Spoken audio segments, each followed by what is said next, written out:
कैसे हैं आप सब। आईसीटी वर्चुअल क्लासरूम में आप सबका स्वागत है। मैं विकास। आज हम क्लास 7th का मैथ्स करेंगे और चैप्टर हम कर रहे थे ट्रायंगल एंड इट्स प्रॉपर्टीज। तो उसी चैप्टर को हम कंटिन्यू करेंगे आज और देखेंगे कि क्वेश्चंस हम कौन से अटेम्प्ट करेंगे। कुछ हम बेसिक्स भी सीखेंगे और साथ साथ उनके हम क्वेश्चन भी करते जाएंगे ताकि आपको जो बेसिक्स सीख रहे हैं उसके बेसिक्स क्लियर हो जाएं।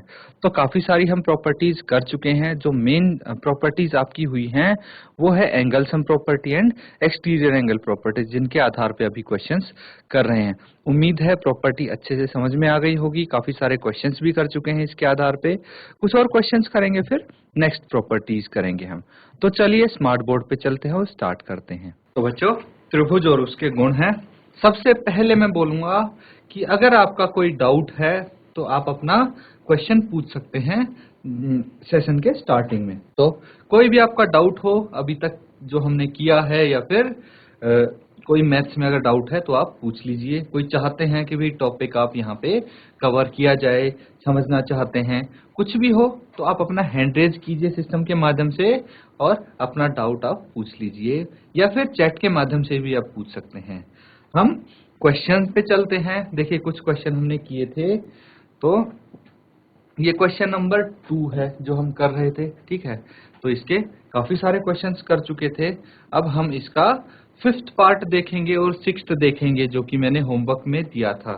तो जिसने किया है वेरी गुड, नहीं किया तो अभी आप देख लीजिए कि कैसे इसको हम अटेम्प्ट करते हैं और फिर आप साथ साथ इसको चेक भी करते रहिए। तो यहाँ पे देखिए त्रिभुज है, ठीक है। त्रिभुज है तो ये एंगल 90 डिग्री का दिख रहा है।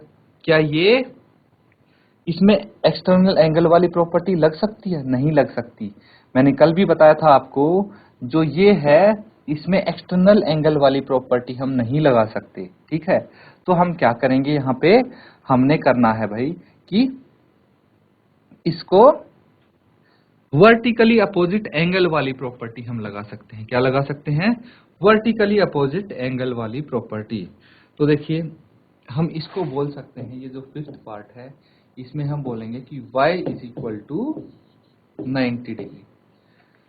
फिर से देखिए यहाँ पे y is equal to 90 degree हम बोल सकते हैं। क्यों बोल सकते हैं? ये 90 डिग्री हो गया, ये है y और ये दोनों हैं x। तो ये वर्टिकली अपोजिट एंगल है, ठीक है। शीर्षाभिमुख कोण जिसको बोलते हैं, बिकॉज वर्टिकली ऑपोजिट एंगल्स,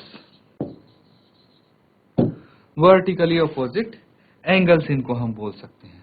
अब देखिए y कितना है? 90 डिग्री है, ये तो पता लग गया। अब मुझे बताइए कि क्या मैं ये लिख सकता हूं x plus y is equal to 180 degree. और क्यों लिख सकते हैं हम ये चीज? ये चीज इसलिए लिख सकते हैं क्योंकि इन पे लग रही है angle sum property. Angle sum property हम यहाँ पे यूज कर सकते हैं, ठीक है।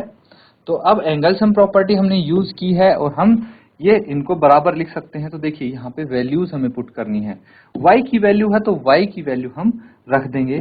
तो और ये देखिए x प्लस x कितना होता है? 2x होता है, प्लस y की जगह 90 लिख सकते हैं हम, इज इक्वल टू 180 आ जाएगा। कितना आ जाएगा? 180 आ जाएगा। तो 2x कितना हो गया? इज इक्वल टू 180 माइनस 90 आप बोल सकते हैं। और x कितना हो गया? 180 माइनस 90 होता है 90, और इसको अगर आप 2 से डिवाइड करेंगे तो कितना आ जाएगा? ये आ जाएगा 45। यानी कि x है 45 और y है 90। x और y तो हमें फाइंड आउट करने थे, ये हमने फाइंड आउट कर लिए हैं। आप बेशक से इनको अगर वेरीफाई करके देखेंगे कि भाई एक त्रिभुज के 3 एंगल का सम 180 डिग्री होता है, तो 45 प्लस 45 90 प्लस 90 180। इस तरह से आप इसको चेक भी कर सकते हैं। अब देखिए नेक्स्ट वाला क्वेश्चन आता है हमारे पास 6th पार्ट। यहाँ पे सबसे पहले हम देख लेते हैं कि क्या क्या दिया हुआ और किसकी वैल्यू निकालनी है। तो सबसे बड़ी बात तो है कि यहाँ पे हमारे पास किसी की भी वैल्यू नहीं दी हुई, कोई एंगल दिया ही नहीं है। जैसे यहाँ पे एटलीस्ट ये 90 तो दिया था, यहाँ पे ये 2 एंगल दिए थे, तो इनकी मदद से हम कुछ ना कुछ निकाल पा रहे थे। अब क्या करेंगे, कोई टेंशन नहीं है, टेंशन लेने की जरूरत नहीं है। यहाँ पे देखिए हम प्रॉपर्टी लगा रहे हैं कि ये x हो जाएगा। क्यों हो जाएगा, वर्टिकली अपोजिट एंगल, शीर्षाभिमुख कोण पता है ना आपको। अब देखिए ये भी कितना हो जाएगा, x हो जाएगा। क्यों, क्योंकि शीर्षाभिमुख कोण वर्टिकली अपोजिट एंगल्स हैं ये। तो अब अगर मैं बोलूं x plus y is equal to 180, क्यों, एंगल सम प्रॉपर्टी आप लिख सकते हैं, ठीक है, जो अभी तक लिखते आए हैं एंगल सम प्रॉपर्टी आप लिख देंगे यहाँ पे। अब देखिए कि अगर x प्लस x में करता हूं तो हो जाता है 2x प्लस y, बताइए क्या है। देखिए y और x क्या ये बराबर होंगे, y is equal to x, और क्यों होंगे, क्योंकि ये हैं वर्टिकली अपोजिट एंगल्स, ठीक है। वर्टिकली अपोजिट एंगल शीर्षाभिमुख कोण, आप बोल सकते हैं कि ये क्या है, इक्वल होंगे। तो y x के बराबर है तो y की जगह मैं x लिख सकता हूं, is equal to 180। 2x plus x ये हो गया 3x इज इक्वल टू 180। तो x यहाँ पे कितना आ गया, x आ गया 60, क्योंकि 180 को 3 से भाग करेंगे तो 60 आ जाएगा, और y x के बराबर है तो y भी 60 आ गया। यही हमें निकालना था। तो इस तरह से इसको आप सॉल्व कर सकते हैं। नोट डाउन कर लीजिए, ये दो क्वेश्चन हमने जो आपने होमवर्क में किए थे, इस तरह से आप इनको सॉल्व करेंगे। कोई डाउट हो इनमें तो आप पूछ लीजिए, फिर नेक्स्ट टॉपिक पे चलेंगे।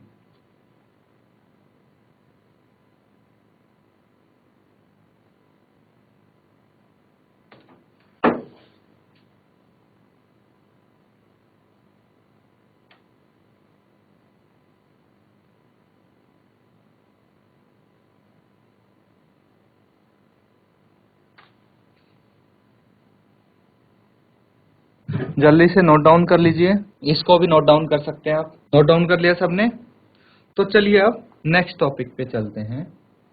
नेक्स्ट टॉपिक कवर करते हैं हम। अब जो करने वाले हैं वो है दो विशेष त्रिभुज, दो स्पेशल ट्रायंगल हम करेंगे।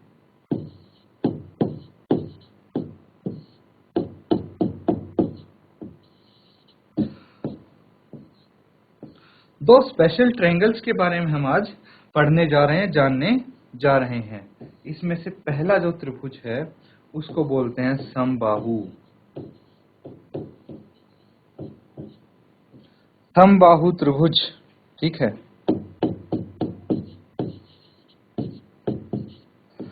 इंग्लिश में क्या बोल सकते हैं इसको, इक्विलेटरल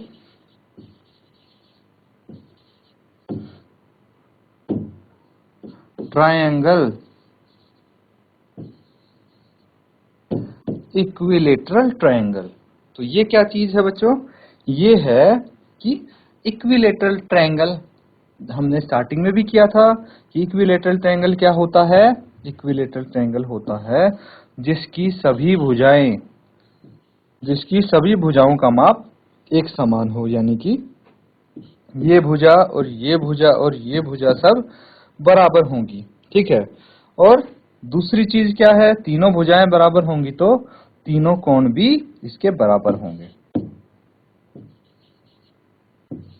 तो इसके तीनों एंगल्स बराबर होंगे, यानी कि आप यहां पे बोल सकते हैं कि इसकी all sides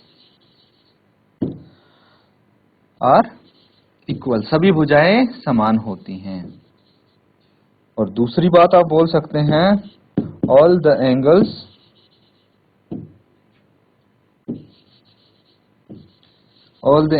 are equal,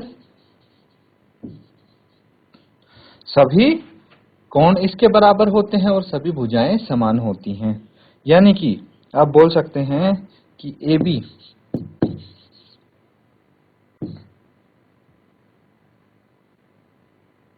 AB बराबर हो सकता है BC के, और ये बराबर हो सकती है AC के। और दूसरी बात ये है कि एंगल A बराबर होगा एंगल B के, और ये बराबर होगा एंगल C के, ठीक है। अब एक चीज और यहाँ पे ध्यान देने वाली है, वो ये है कि अगर angle A plus angle B plus angle C ये कितने होंगे 180 डिग्री होंगे। इससे पहले हमने प्रॉपर्टी पढ़ी थी कि त्रिभुज के जो अंतःकोण होते हैं उन तीनों कोणों का सम होता है 180 डिग्री, 180 डिग्री उनका योग होता है। अब ये भी पता है हमें कि ये तीनों कोण बराबर हैं। बराबर हैं तो हम इसको लिख सकते हैं कि भाई इसका जो कोई भी एक कोण होगा, मान लीजिए एंगल ए होगा, ठीक है, उसको हम 3a लिख सकते हैं। 3a is equal to 180। तो एंगल ए कितना आ गया? एंगल ए आ गया 180/3 और ये आ गया 60। मतलब एंगल ए 60 है, एंगल बी भी 60 डिग्री होगा, एंगल सी भी 60 डिग्री होगा। तो बिना कुछ सोचे समझे आपको पता होना चाहिए ये इक्विलैटरल ट्रायंगल के सभी एंगल्स होते हैं 60 डिग्री ईच। ठीक है, इसको नोट डाउन कर लो। आप इसको नोट डाउन कर लो। कोई इसमें अगर डाउट रह गया हो तो आप पूछ लीजिए, नहीं तो जल्दी से इसको नोट डाउन करो। तो आपने नोट डाउन कर लिया। चलिए अगली प्रॉपर्टी इसकी करते हैं। तो जो दूसरा ट्रायंगल मैं आपको बताने जा रहा था उसके बारे में देख लीजिए एक बार आप। तो जो दूसरा विशेष त्रिभुज के बारे में हम बात कर रहे थे उसको बोलते हैं समद्विबाहु। नाम तो आपने इसका भी सुना होगा, समद्विबाहु त्रिभुज। यानी कि इसको क्या बोलते हैं हम? किसी को नाम याद है इसका इंग्लिश में क्या बोलते हैं इसको? हम इसको बोलते हैं आइसोसेलेस ट्रायंगल।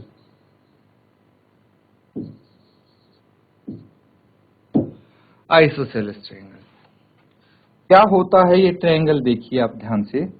ये ट्रायंगल जो होता है तो कोई भी किसी भी शेप का त्रिभुज हो, ठीक है, वो मैटर नहीं करता। बस मैटर करता है कि इसकी सिर्फ दो भुजाएं समान होती हैं। कितनी भुजाएं? सिर्फ दो भुजाएं बराबर होती हैं। इसकी दो भुजाएं बराबर होंगी, बस ये मैटर करता है और कुछ मैटर नहीं करता इसके लिए।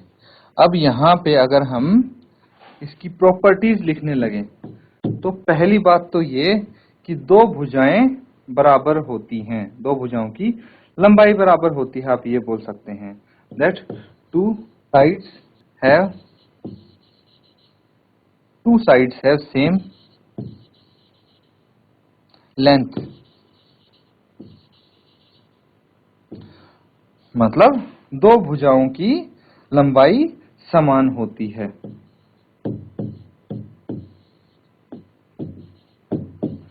दो भुजाओं की लंबाई समान होती है।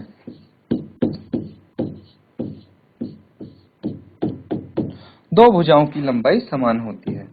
और जो इसकी दूसरी प्रॉपर्टी है वो ये कहती है कि एंगल्स, जो इसके एंगल्स होते हैं, पहले इसको ध्यान से सुन लीजिए। Angles opposite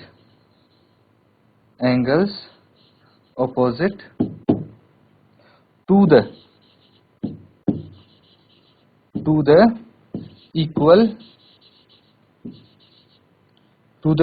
sides are equal. क्या मतलब हुआ इसका? जो हमने यहाँ पे स्टेटमेंट दिया है उसका मतलब क्या हुआ कि भाई समान भुजाओं के सामने का कोण समान होता है। क्या बोला? समान मतलब बराबर। समान भुजाओं का, समान भुजाओं के सामने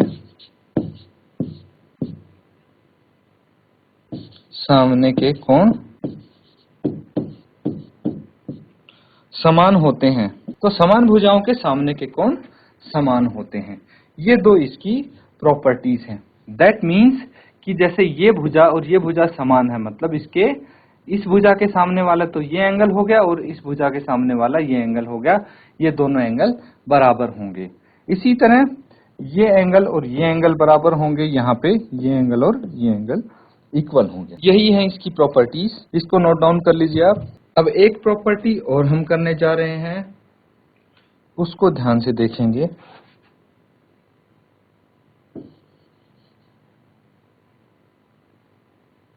और ये प्रॉपर्टी है कि सम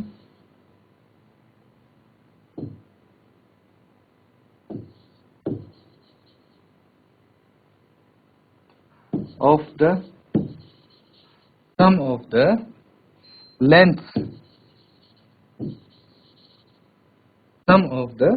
lengths of two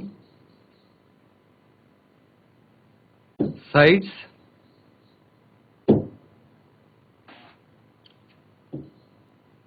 of a triangle. Sum of two sides of a triangle.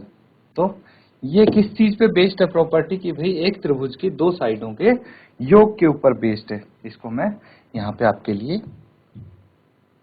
Hindi में भी लिख देता हूं। एक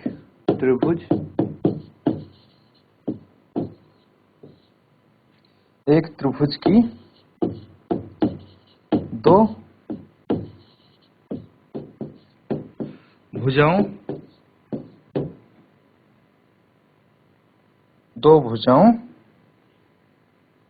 के मापों का योग। मतलब क्या कहना चाहते हैं इस प्रॉपर्टी के थ्रू? ये कहना चाहते हैं कि भाई अगर कोई एक त्रिभुज है, एक ट्रायंगल है आपके पास, ये ट्रायंगल है ए बी सी, तो हमेशा क्या होगा कि इसकी कोई भी दो भुजा ले लीजिए, जैसे कि ए बी, ये आपकी एक और प्रॉपर्टी हो गई।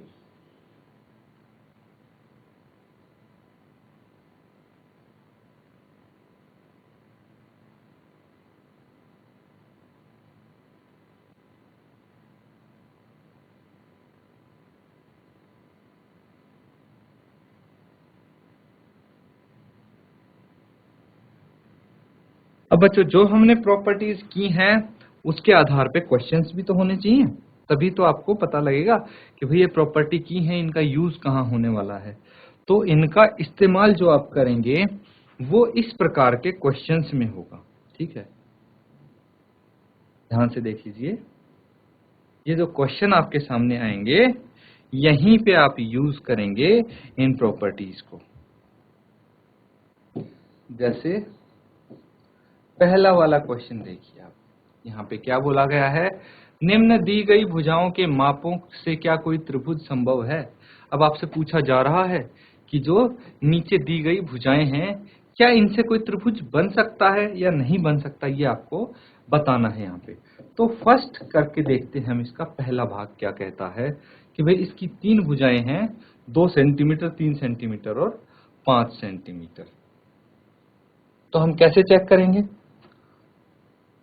हम क्या करते हैं कि ये जो प्रॉपर्टी होती है त्रिभुज वाली, त्रिभुज की भुजाओं वाली, क्योंकि यहाँ पे सिर्फ भुजाएं दी गई हैं तो हमें इसी से जांचना पड़ेगा। तो हम प्रॉपर्टी यूज करते हैं कि भाई अगर त्रिभुज की कोई दो भुजाओं का सम करते हैं, हम 2 + 3 करते हैं, कितना हो जाता है? 2 + 3 कितना होगा? 5 होगा। 2 + 3 5 होगा, है ना। 2 + 3 = 5 होगा। इसी तरह हम इसकी अलग अलग पेयर बना के हम जो साइड्स हैं उनको ऐड करते रहेंगे। जैसे दूसरा हम कितना कर सकते हैं? 3 + 5 कर सकते हैं, और तीसरा कितना कर सकते हैं? हम 2 + 5 कर सकते हैं। ये पेयर बनेंगे, इनका सम करके फिर प्रॉपर्टी के अकॉर्डिंग आप एक बारी इसको कंपेयर करके देखो और मुझे बताओ कि क्या पहले केस में आप कोई भुजा बना सकते हैं।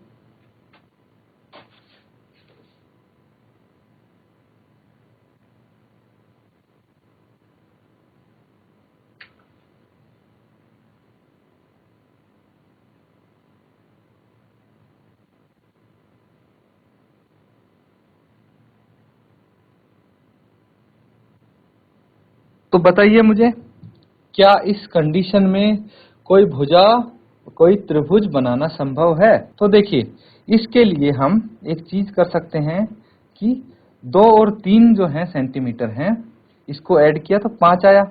3 + 5 ऐड करेंगे तो कितना आएगा? 8 आ जाएगा, और 2 + 5 आ जाएगा 7।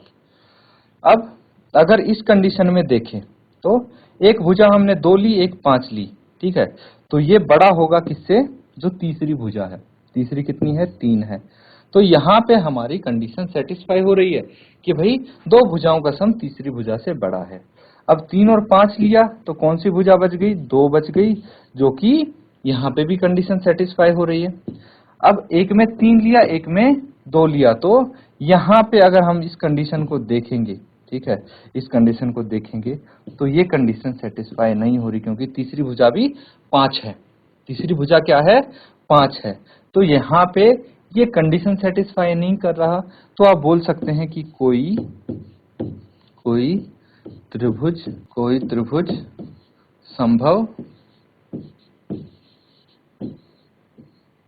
संभव नहीं है। कोई त्रिभुज संभव नहीं है, ठीक है। इस तरह अब आप इन बाकी के 2 को भी चेक करेंगे और अगली क्लास में मुझे बताएंगे कि क्या इनसे त्रिभुज बनाना संभव है या नहीं है। ये चीज आप चेक करके मुझे बताएंगे।